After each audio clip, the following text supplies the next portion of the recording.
Good morning once again. Good morning. I'm Roger Ruiz. Today is going to be a perfect day to start aligning your mission, aligning your vision with the dental team. Okay? So let's listen in.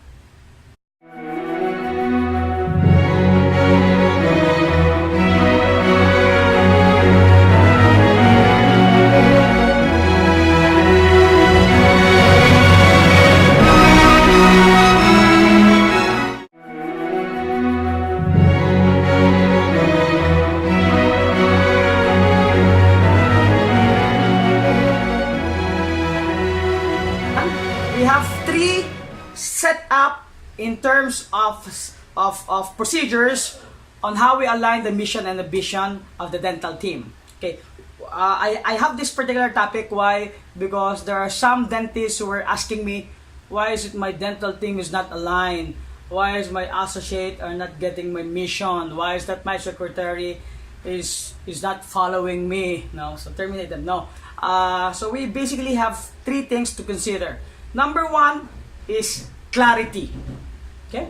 So how do you measure clarity or how do you implement clarity? First and foremost, when you're going to hire a dental team or when you're going to hire an associate or a secretary, it must be stated into their mind, it must be embedded into their heart that you have this particular mission, that you have this particular vision, that you must all follow. Right? And this is, you are basically building culture within the scope, the four corners of your dental clinic. So, it goes to show that you do have a regular monthly meeting. That's very critical in any organization, regardless of how many are you in the industry or how many are you in your dental clinic. It's very, very important, even if you're just two. So every month you get to sit down and meet, and not talking about only the concerns, not talking only about the problems that you've encountered for the week or for the month, but basically this is very important that you really have to consider this. 70 or even 80% of your time in that particular meeting every month must be spent in how to grow your business, or how to create more patients, or how to bring in more inquiries, more patients, so that you'll have more practice. All right. So every month you discuss these things with your dental team together with an associate. So your vision, you should always start with your vision and mission. Of course, you directly involve your associate, or if if you're a bigger dental clinic or a bigger dental clinic, one of the biggest dental center in the country, you have to bring along in that particular meeting the guard, the staff, the hygienist, the secretary, the janitor. So everybody in the team, because you don't build your business alone, you build the business as a team. All right? So that's number one. You have to have clarity in each and everyone's mind, in each and everyone's heart, so that you will be aligned in your mission and your vision. Okay. Number two is what we call, or I call, a structure. It's not about the structure of the organization, because it's a given fact that you are the owner of this particular organization. Right, Doctora? Right, Doctor? So if you're the owner of this organization, you must provide your team members a structure to follow. It can be a flowchart of the system. It can be a flowchart on how to answer the phone. It can be a flowchart of patients coming in and up to going out. So it should be a total patient experience. As I said in my previous lectures and presentations, you never get a second chance to make a good first impression. So, and also patients are not only expecting that you provide them a very good quality dental treatment and procedures, they are actually expecting something really, really more. All right?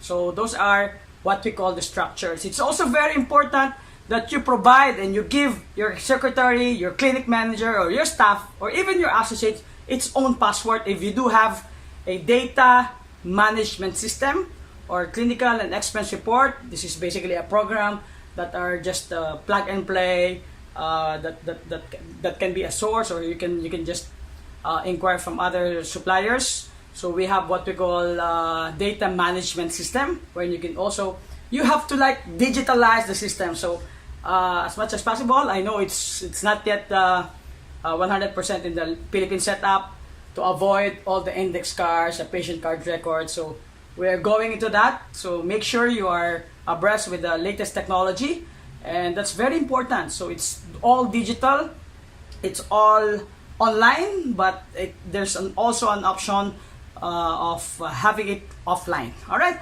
So you have to have a structure, you have to have a flow chart, and this must also be discussed during the meeting, because of course after a few months or probably a year, you need to embed some structural amendments, or you have to edit some of the processes. So basically, a system that will provide you a continuous flow of your business. So this is what I call structure.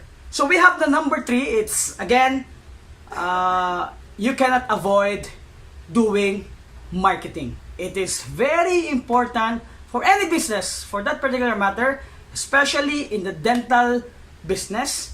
It's, again, as I always say, dental clinic is different from your dental practice, because your practice is your profession and your clinic is your business. Why? Because it must be able to provide salary, pay taxes, buy equipment, buy materials, and you as a clinic, you have only one responsibility. Aside, of course, it's a given fact that you have to provide a very good quality, good health care to your patients, but you have to continuously innovate and update your skills. So that is your basically one of the major objective dental practitioners.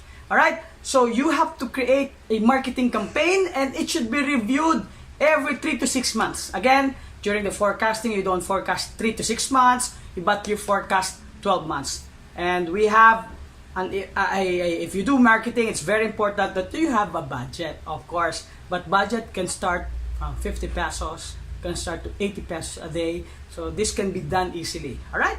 And this should also be discussed every month, every meeting. And that aside from the budget, you must have an indicator.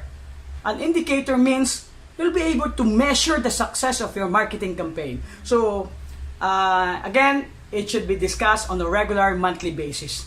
So with that, I've given you 3 tips. I've given you clarity, I've given you structure, I've given you marketing campaign. Of course, in marketing campaign, you have also to identify your competition. So because, but that's another discussion. It's going to be long. We have competitive parity, we have competitive disadvantage, we have competitive advantage, and we have competitive uniqueness. Watch out for the next video. I'll be sharing this information to you.